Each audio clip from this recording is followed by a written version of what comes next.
தனுசு ராசி அன்பர்கள், நல்ல முயற்சிக்கு எப்பவுமே நல்ல பலன்கள் இருக்குது. இறைவன் எனக்கு துணை நிற்பேன், நான் கண்டிப்பாக நம்புகிறேன் அப்படிங்கிறத நம்பிக்கையோடு செயல்படக்கூடிய அற்புதமான நாள் இன்றைய தினம். சில விஷயங்கள்லாம் ஜெயிச்சு வந்துடுவேன், பெரியவங்க பாராட்டுவோம், பணத்தில் நிறைய காரியங்களை சக்ஸஸ் பண்ணுவேன்.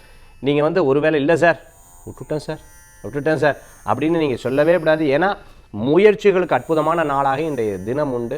உங்களுடைய முழு சக்தியும் இன்றைய நாளில் பயன்படுத்தினா உங்களுக்கு சாதகமான நிலைகள் கூடி வரக்கூடியதாக தெய்வ அனுகிரகத்தோட. தனிப்பட்ட ஜாதகத்தில் ஏதேனும் தோஷங்கள் இருக்கா அப்படிங்கிறதையும் செக் பண்ணிக்கிறது நல்லது. இன்றைய தினத்தில் தனுசு ராசி அன்பர்களுக்கு நல்லது நடக்கும். பிடித்தவாளை சந்திப்பேர், கொஞ்சம் கோச்சு பேர், கொஞ்சம் சண்டை போடுவேர். சண்டையே பெரிய நட்புக்கு உண்டாகி கொடுக்கும். குடும்பத்தில் அன்னோன்யங்கள் கூடி வரக்கூடிய அற்புதமான நாள். குழந்தைகளுக்காக ஏதேனும் பொருட்கள் வாங்கி அப்படி சர்ப்ரைஸாக காமிப்பேன், அவளும் ரொம்ப சந்தோஷப்பட்டு அதை வாங்கிப்பா. அதன் மூலமாக உங்களுக்கு ஒரு சந்தோஷம் கூடி வரக்கூடிய நல்ல நாள் இன்றைய தினம்.